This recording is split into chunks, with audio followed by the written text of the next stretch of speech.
만복의 근원 하나님, 온 백성 찬송 드리고 저 천사여 찬송하세. 찬송 성부 성자 성령 아멘.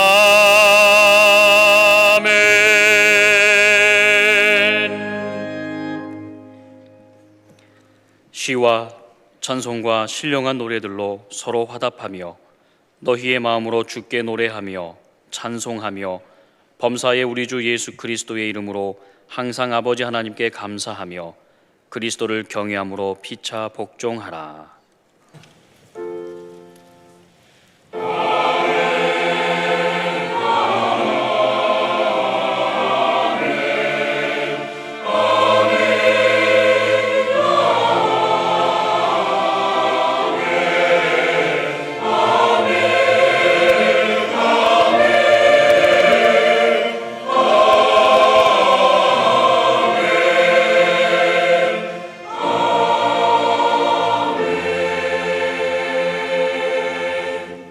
이 시간 하나님께서 우리에게 주시는 구약의 말씀은 사무엘하 9장 1절부터 8절까지입니다.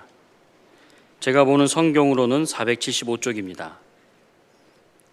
사무엘하 9장 1절부터 8절까지입니다. 다윗이 이르되 사울의 집에 아직도 남은 사람이 있느냐? 내가 요단으로 말미암아 그 사람에게 은총을 베풀리라 하니라. 사무엘의 집에는 종 한 사람이 있으니 그의 이름은 시바라. 그를 다윗의 앞으로 부르매 왕이 그에게 말하되 내가 시바냐 하니 이르되 당신의 종이니이다 하니라. 왕이 이르되 사울의 집에 아직도 남은 사람이 없느냐?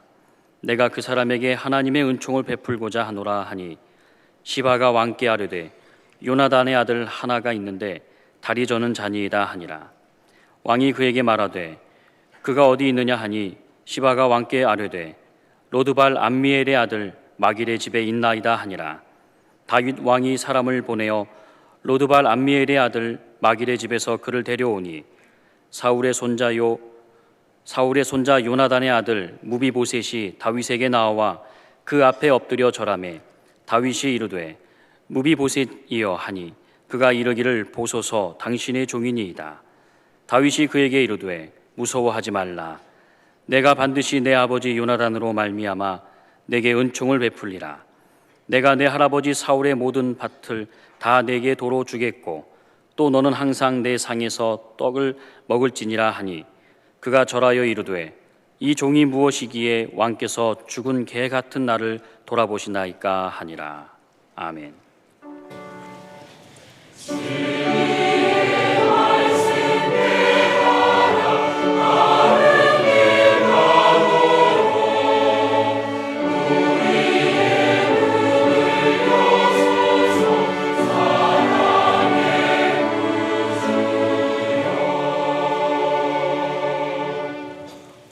하나님께서 우리에게 주시는 신약의 말씀은 데살로니가전서 3장 9절과 10절입니다.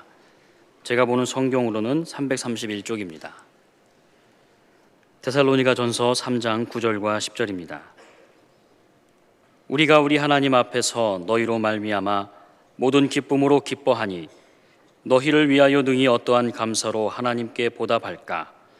주야로 심히 간구함은 너희 얼굴을 보고 너희 믿음이 부족한 것을 보충하게 하려 함이라. 아멘. 세상이 점점 각박해지고 있습니다. 인정과 덕은 찾기 힘들고 이악하고 차가운 기운이 날로 더해가는 우리 사회. 좀 훈훈하게 인정도 통하고 따스한 인심이 스며드는 구수한 스토리가 얼마나 그립습니까? 그러니까 우리 그리스도인들이 만들어가야 할 이런 세상의 필요성이 더욱 절실해지는 현실입니다. 이스라엘 나라의 두 번째 임금 다윗은 거덜나버린 나라를 물려받아 잠식당했던 땅을 사방으로 회복하고 한 번씩 쳐들어와서 분탕질을 일삼던 주변 여러 부족 국가들을 평정하고 잠시 숨을 돌릴 수 있는 겨를을 얻게 되자 문득 자기를 목숨 걸고 보호해주고 서로 그리고 그 가족을 보호해주기로 약속했던 요나단 생각이 떠올랐습니다.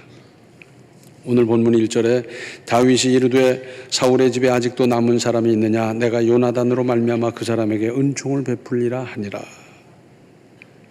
은총을 베풀려고 찾는 겁니다. 특별히 3절 중반절에 내가 그 사람에게 하나님의 은총을 베풀고자 하노라 했어요. 여기에는 이런 정신이 배어 있습니다. 누가복음 6장 36절에 내가 36절에 너희 아버지의 자비로우심 같이 너희도 자비로운 자가 되라 그랬어요. 그랬더니 요나단의 아들 무비보셋이 있는데 로드발 암미엘의 아들 마길의 집에 우거하고 있다는 것이고 그를 즉시 데려오게 했습니다. 이때 불려오는 무비보셋은 어떤 심정이었겠습니까?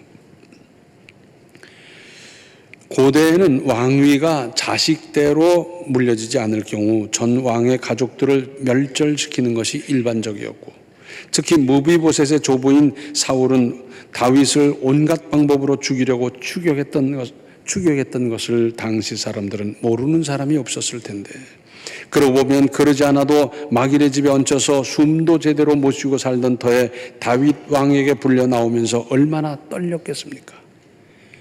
이젠 드디어 죽는구나. 그런 생각밖에 무슨 경황이 있었겠습니까? 오죽하면 다윗 왕 앞에서 자기를 가리켜 보기도 싫고 넌더리 나는 죽은 개 같은 존재라고까지 했겠습니까?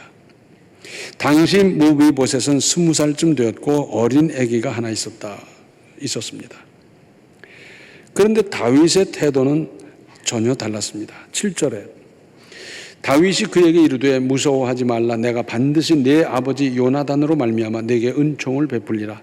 내가 내 할아버지 다윗의 모든 밭을 다 내게 도로 주겠고 또 너는 항상 내 상에서 떡을 먹을지니라 하니.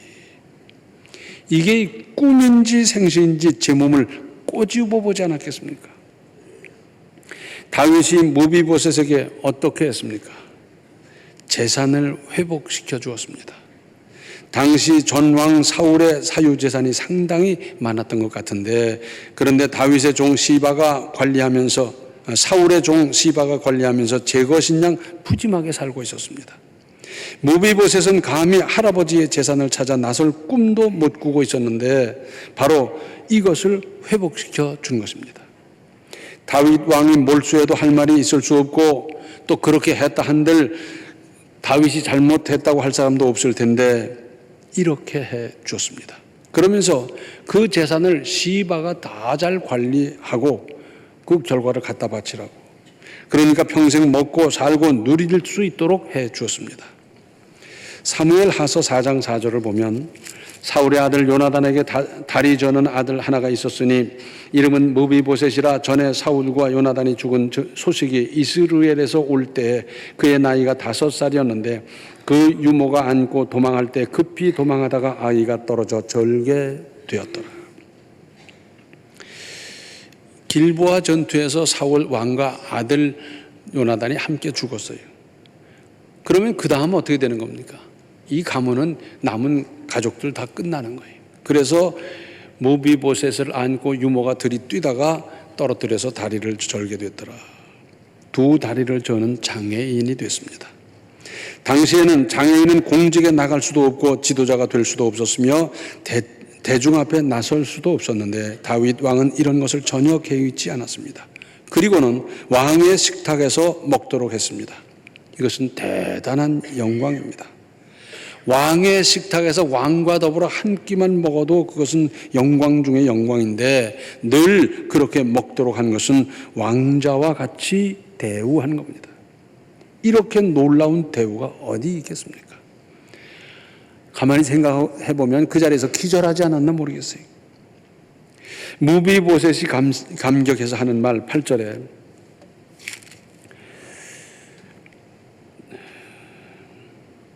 그가 절하여 이르되 이 종이 무엇이기에 왕께서 죽은 개 같은 나를 돌아보시나이까 하니라. 요약해서 기록했으니까 그렇지 무비보셋은 아마도 엉엉 울고 또 울었을 겁니다. 이게 웬 은혜입니까? 이게 웬 은혜입니까? 여기서 우리는 다윗에 대해서 생각할 대목이 있습니다. 다윗에게 있어서 무비보셋의 할아버지 사울 왕은 자기를 끊임없이 죽이려고 했던, 그래서 죄도 없으면서 아니 나라에 크나큰 공을 세우고도 촉은 목피로 쫓겨다니는 세월이 한두 해가 아니었습니다. 꿈에도 잊을 수 없는 원수였습니다. 그런가 하면 사울 왕의 아들이자 무비보셋의 아버지인 요나단은 그 정반대였습니다. 왕위 계승권자인 요나단은 다윗이 골리앗을 물리치면서 국난에서 구하자 그때부터 다윗을 자기 생명처럼 사랑했습니다. 성경에는 요나단이 다윗을 자기 생명같이 사랑했다는 말이 여러 번 반복되고 있어요. 이것은 그만큼 뜨겁게 사랑했다는 뜻입니다. 요나단은 부왕이 다윗 죽이기를 명령한 내용을 다윗에게 알려주고 또 숨도록 했습니다. 사울 왕에게는 다윗에게 범죄하지 말라고 진언하다가 던지는 창에 맞아 죽을 뻔하기까지 했습니다. 나중에 사울 왕과 요나단은 길보아 전투에서 함께 전사했습니다. 그러자 이 소식을 빨리 다윗에게 전하면 다윗이 크게 기뻐할 거라고 생각해서 청년 한 사람이 뛰어왔는데 다윗은 그를 책망할 뿐만 아니라 크게 애통해 했습니다.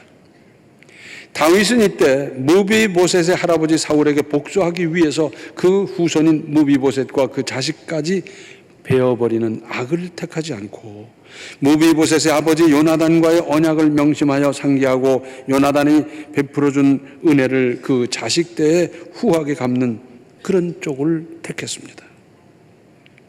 다윗 참 멋있잖아요. 정말 멋있어요.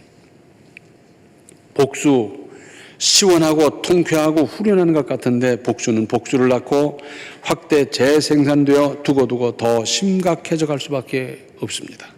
사실 원수는 사랑하는 길 밖에 다른 방법이 있을 수 없습니다.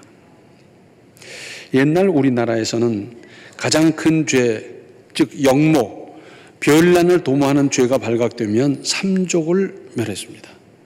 그러니까 그 친가 쪽으로 삼촌, 외가 쪽으로 삼촌 싹 멸해버렸어요. 그리고 나머지 사람들은 양반 자격을 박탈하고는 그리고 종으로 막 이 집 저 집이 넘겨줬더랬어요. 그러면 양반으로 떵떵거리고 살다 하루아침에 종이 돼서 물기고 빨래하고 허드렛 일 하면서 바닥 생활을 한다는 게 얼마나 대단한 고통이었겠습니까? 이런 걸 두고 멸문지화를 입었다 그러지 않습니까?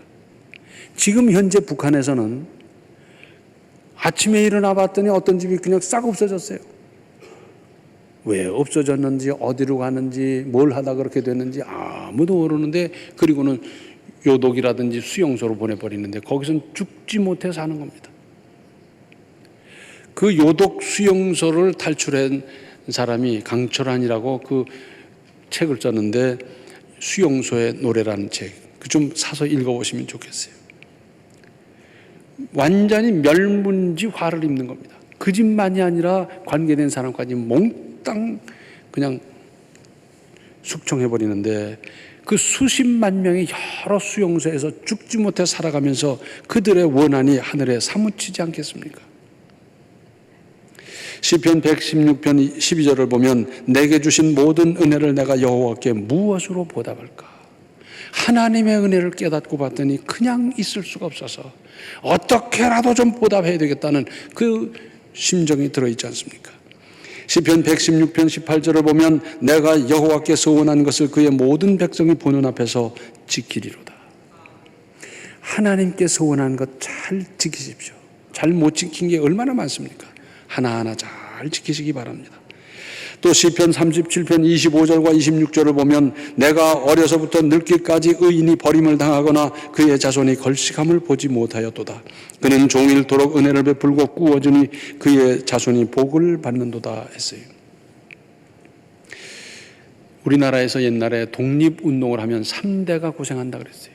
본인이 고생하는 건 말할 것도 없고, 그 다음에 그 부모들이 끌려가가지고 온갖 고초를 당하고, 그리고 그 자녀들은 학교에도 못 가게 하고 직장에도 못 가게 하면서 길이라는 길은 다 막아버리고 3대가 고생을 하는 거예요. 그런데 제가 이렇게 유심히 살펴봤더니 그 다음 때에 특별한 하나님의 은혜를 주셔요. 그런 걸 참 여러 군데서 봤습니다. 로마 시대에 큰 죄를 지으면 어떻게 했는가? 죽여버렸어요. 그냥 죽이는 게 아니에요. 그 콜로세움이라고 하는 그 큰 경기장에 사람들이 꽉 차 있으면서 그 사자가 물어 죽게 하고 그 사자가 물어서 막 피 흘리면서 죽어가는 장면을 보면서 사람들은 그걸 즐겼더랬어요. 그러니까 그렇게 죽은 죄수의 이름이고 뭐 그런 건 행적이고 뭐 남길 게 뭐 있겠어요? 그런데 그 중에 한 사람 이름이 있어요. 안드로클루스라는 사람이 있어요. 근데 이 사람은 어떻게 이런 기록이 남았을까? 이 사람은 원래 노예였습니다. 둘로스. 노예가 뭡니까? 옛날 우리나라에서 아래껏 종들이 사는 거하고도 비교가 안 돼요. 이건 완전히 물건이었습니다. 재산이었어요. 앓다가 죽어도 그만이고 뭐 말 안 들으면 팔아버리고 두들겨 패고 뭐 이건 사람이 아니었어요. 인권이 어디 있습니까? 또 자식을 낳아도 노예고. 그런데 그 안드로클로스라고 하는 이 노예가 그렇게 사는데 얼마나 힘이 드는지 너무너무 힘들어요. 그래서 도망가 버렸어요. 노예가 도망갔다가 붙잡히면 그건 사형입니다. 볼 것 없어요. 이래 사나 저래 사나 에라 모르겠다고 도망갔는데 산쪽으로 도망가다가 문득 보니까 사자가 딱 있는 거예요. 그것도 입을 벌리고 딱 버티고 있는데 정신이 하나도 없었어요. 다리가 후들후들 떨리고 정신이 하나도 없는데 이젠 죽었구나. 그러고 얼마 만에 정신을 차리고 보니까 안 잡아먹는 거예요. 막 뜯어먹고 잡아먹을 줄 알았는데 안 잡아먹는 거예요. 이상하다 그래서 한참을 봤더니 그대로 있어요. 하고. 그래서 다가가고 봤더니 입 안에 큰 이 뼈가 걸려 있는 거예요. 아, 이렇구나. 이걸 빼달라는 건가. 그래서 사자 입에다 손을 넣고 그걸 빼줬어요. 가만히 있어. 이거 빼주면 나는 잡아먹을 텐데. 그런데 빼줬더니 사자가 잡아먹는 게 아니라 슬슬 딴 데로 가버리는 거예요. 와, 10년 감수를 했지요. 그리고 산속에서 사는데 자유가 얼마나 좋은지. 늦게 일어나니 누가 말을 합니까? 뭐 일 안 한다고 두들겨 패기를 합니까? 뭐 얼마나 좋은지. 거기서 그저 풀뿌리 캐먹고 열매 따먹고 그런데 여름엔 더워서 막 거기다 또 물것이 생겨서 힘들고 겨울에는 추워서 힘들고 하지만 그래도 자유가 그렇게 좋은 거예요. 그래서 산속에서 원시인같이 한참 살다가 하루는 문득 붙잡혀 버렸어요. 붙잡아서 문초를 해봤더니 아이 도망간 노예네. 어떡합니까? 그럼 사형이지요. 그래서 로마로 끌려오고는 그 콜로세움에 사람 많이 있는 데서 이제 사자밥이 되게 하는 거예요. 그때는 어떻게 하느냐면 사자를 며칠 굶겨뒀다가 풀어놔서 잡아먹게 하는 거거든. 거기 끌려나간 안드로클루스는 어떤 생각을 했겠습니까? 야, 내가 이렇게 비참하게 죽는구나. 그러고 있는데 웬걸 저쪽에서 어흥하면서 사자가 뛰어나오는데 정신이 다 나갔어요. 죽었다. 사람들은 그 장면을 보기 위해서 다 그러고 있는데 사자가 나오더니 뜯어먹는 게 아니라 끌어안는 거예요. 야, 이상하다. 저 무슨 저런 사자가 있나. 그러면서 사람들이 보는데 앞만 봐도 잡아먹지 않고 끌어안고 그냥 있는 거예요. 얼마 만에 정신을 차리고 이렇게 봤더니 사자가 막 얼굴을 핥고 이게 웬일입니까? 알고 봤더니 그때 그 사자예요. 그때 그 사자. 사람들은 잡아먹는 그 장면을 보려고 그러는데 안 잡아먹고 계속 그냥 막 이러는 걸 보면서 아, 저 사람은 살려주자. 그래서 살려줄 뿐 아니라 노예 신분에서 해방해서 자유인이 되게 해주셨어요. 그래서 그 이름이 기록에 남아서 안드로클루스라는 사람이 생겨났어요. 서울 저 사직동에 가면 율곡회관이라는 회관이 있습니다. 그것은 율곡 선생님의 후손들이 그의 덕망을 학식을 기려서 지어놓고 거기서 율곡 사상을 전파하고 그러는 데냐? 아닙니다. 율곡 선생과는 피도 안 섞인 사람이 지었어요. 왜 그렇게 되느냐? 이조 중엽 율곡 선생이 살아있을 그때 당시 어떤 사람이 역모라고 하는 나라를 뒤엎으려고 그런다는 이런 모함을 받고 죽게 생겼어요. 그때 율곡 선생님이 17번인가 하여튼 상소를 올렸어요. 이 사람은 그런 사람이 아닙니다. 이런 인재를 망가뜨리면 안 됩니다. 이런 인재가 나라를 위해서 크게 기여할 텐데 기여하도록 하셔야 됩니다 하고 상소를 올리는데 올려봤자 퇴짜, 올려봤자 퇴짜. 계속 올리니까 결국 어떻게 됐냐면 자칫 이 율곡 선생마저 그 한 패거리라고 오해받아 죽을지도 모르는데, 그런데 계속 상소를 올려서 마침내 그분이 신원이 됐어요.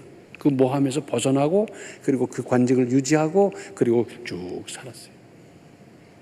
그 후로 그 10대쯤 되는 아래 있던 사람인데 변호사예요.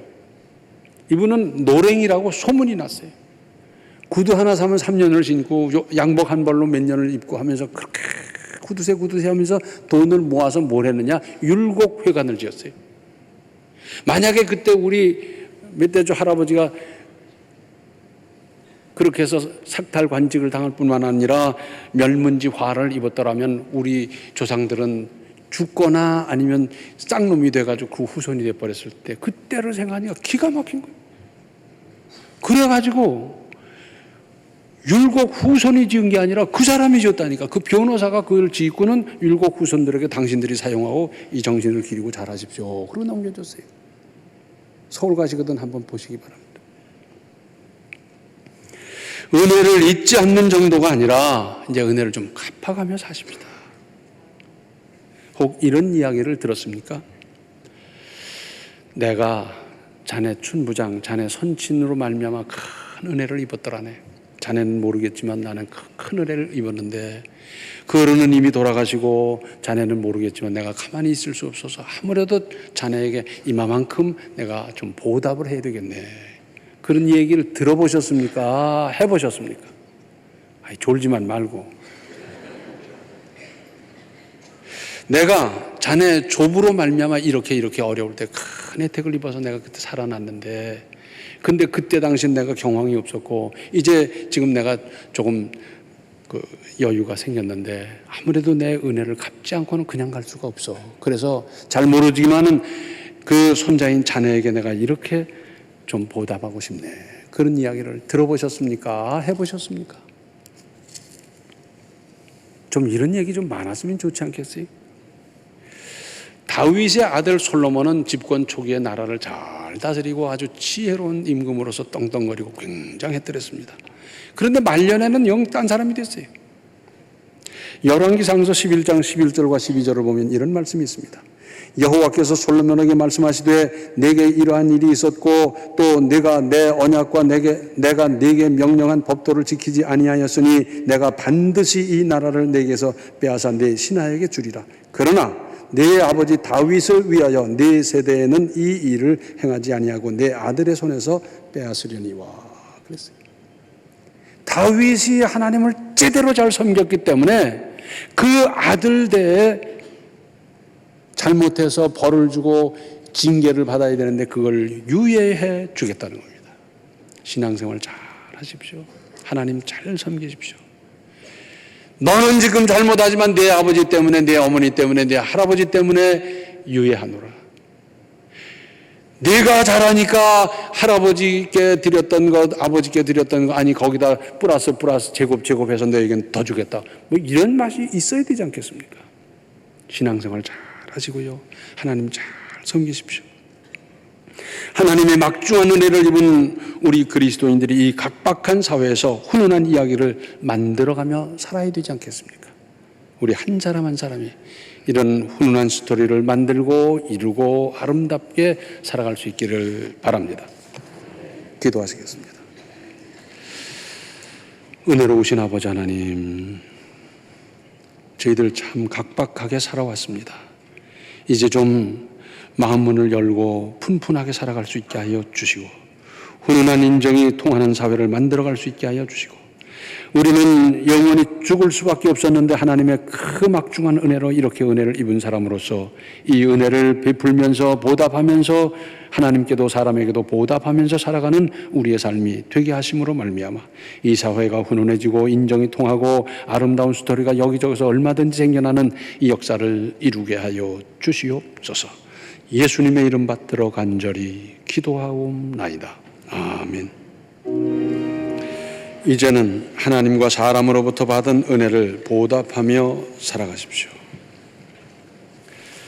지금은 생명의 주 예수 그리스도의 은혜와 하나님 우리 아버지의 극진하신 사랑과 성령의 감화 감동 충만 교통하심이 주님의 은혜를 사람으로부터 받은 은혜를 보답하며 살기로 결단하는 모든 성도들 머리 위에 이제로부터 영원토록 함께 계시기를 간절히 축원하옵나이다. 아멘.